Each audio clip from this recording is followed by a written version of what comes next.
It's the time of year when many media outlets break out their best of and worst of lists for the past year. And here at Almanac North, we have our own version of that tradition. It's our annual review of the local economy and predictions about what the new year might hold. We've been doing this for more than 20 years, and Tony Barrett has been here for all of them. He's an economics professor at the College of St. Scholastica. Ron Brochu is publisher of BusinessNorth, the region's business newspaper. And Sakib Mahmud is an economics and management professor at UWS. And welcome back. Thanks for being here. Seems like just a year ago you were here. Yeah, just about. Tony, I've been here for every one of those 20 years with you also. So we're kind of old friends here. Yeah, and this is nice. I enjoy doing this. As the senior member of the panel, you get the first question. Any surprises as you look back at 2016? Well, our biggest surprise, obviously, nationally, is who got elected president. Sure. Locally, the Keewatin plant reopening was a wonderful Christmas present for the region.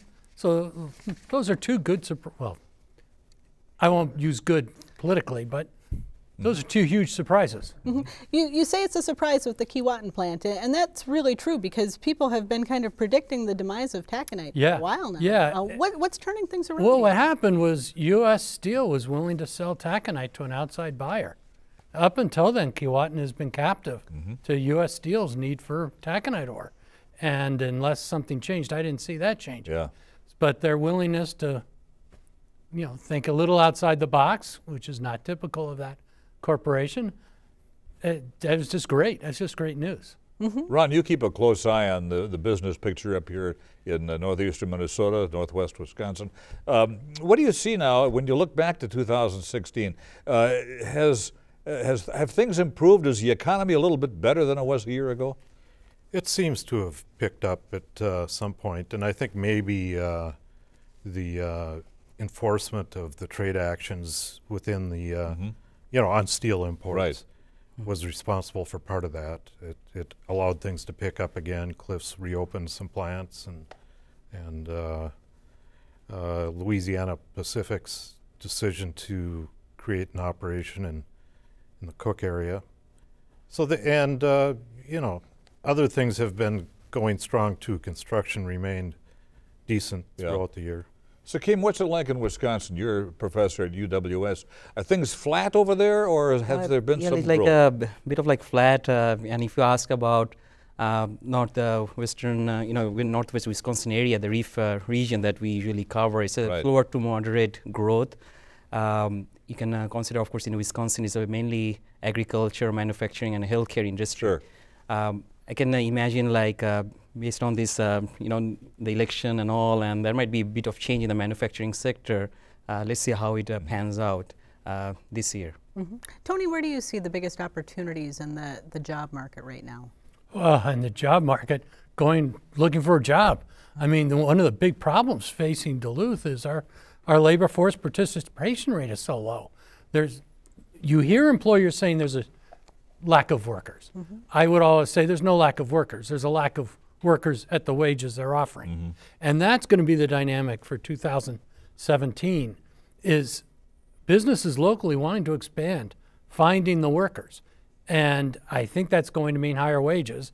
And Duluth employers are reluctant to raise their wages. So that'll be an interesting dynamic for the whole year. Here's a subject. Is there an aging of the workforce? Oh, yes. And so what is that going to mean for northwest Wisconsin, northeast Minnesota? There'll be more people like me retiring. And then, will we be able to replace me with a worker who's willing to work at the wages? So that's my follow-up question. Why would young people want to stay here then if there are no jobs? Well, I think there are jobs. Okay. I mean, would you agree with that statement? There are. Yeah. In fact, you see signs everywhere. Yeah, it's a question of people willing to. Unemployment rate is not is low. Yeah. The question is, do people want to work at the wages? Right.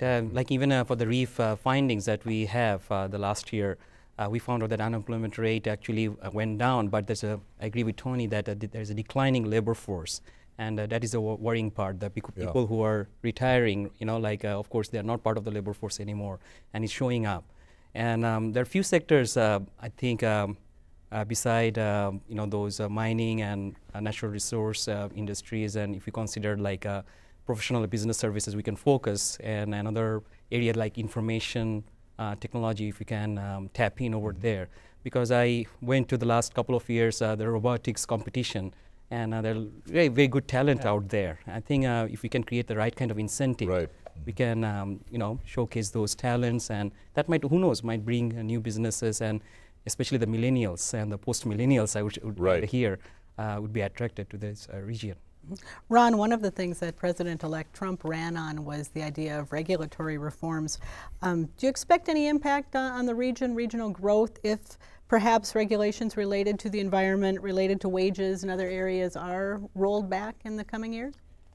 There could be, although I don't think it could happen quite that quickly. But one area it might impact would be the the Twin Metals underground mine near the BWCA. That's very contentious, and that involves regulations that some think were politically imposed.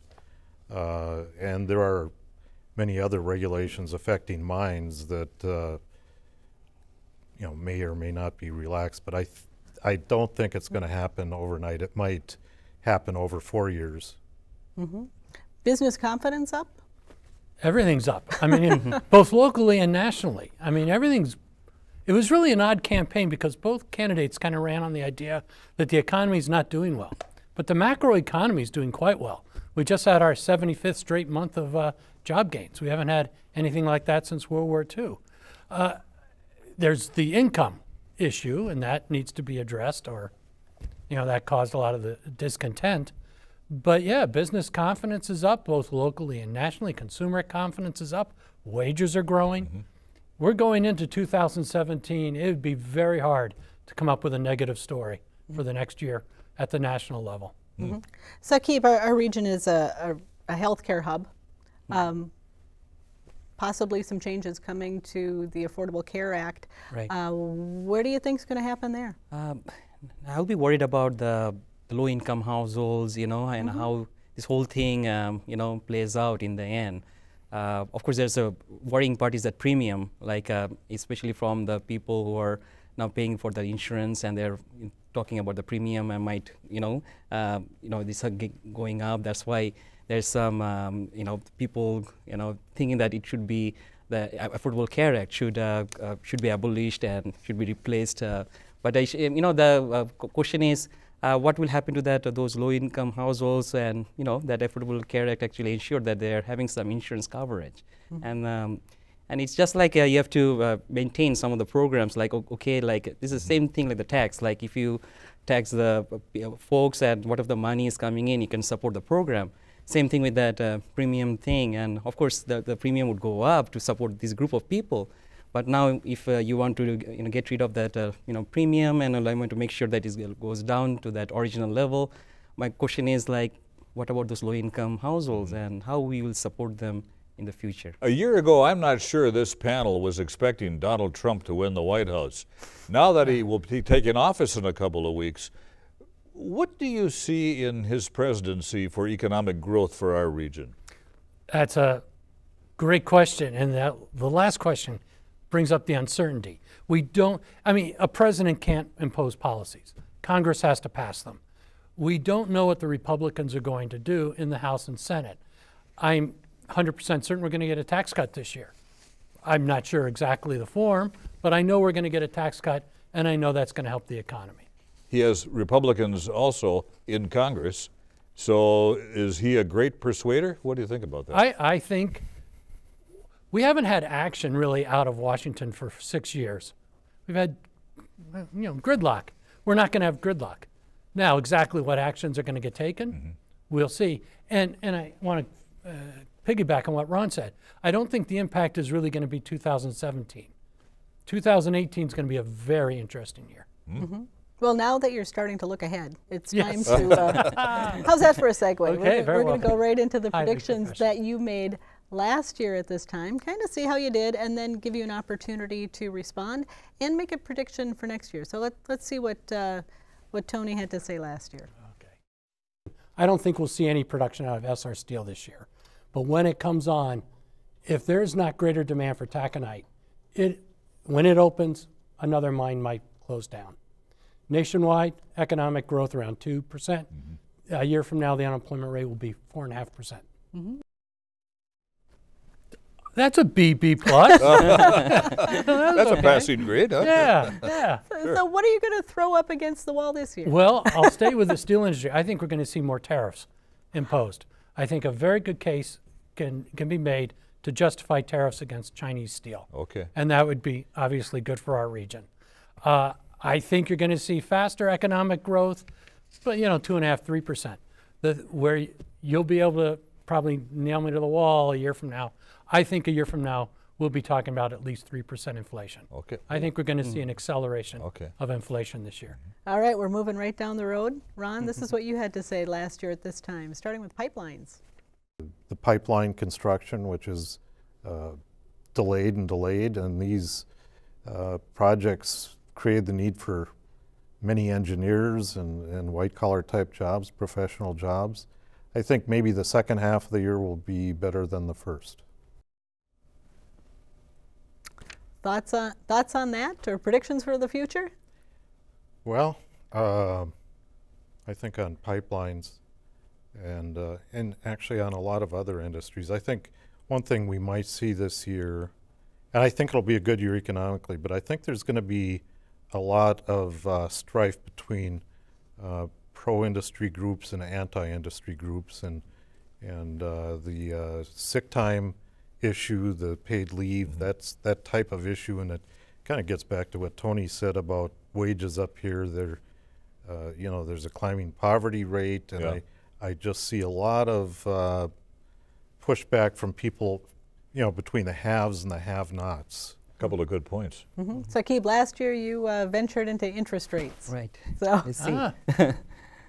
Economists in the Federal Reserve, they're thinking like, the interest rate will go up at least 4 times. I don't think so. It might be maximum 2 times the federal funds rate I'm talking about. And overall, the U.S. economy will do moderately well. The regional economy, if you ask me, there might be some setbacks. I think I did well there. There's at least one increase, like the 25 basis points. And of course, that I said maximum twice, right? Yeah, so I nailed it over there, I guess.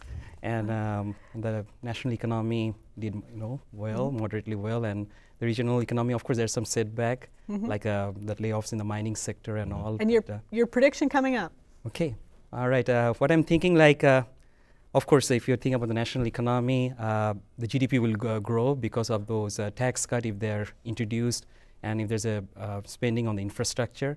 2017 would be a good year, but 2018, I agree with Ron here and John, Tony here, that there might be inflation impact, and central bank might have to step in. So this is what I'm thinking in that. All right, well, we've got to wrap it up. Thank you so much. We'll see you again next year. Even you can't retire because we can't find anybody to come in at the price we pay you. One more year. And I notice nobody has aged. Yeah, miracle. All right, thank you so much. Always enjoy having you here. Thank you.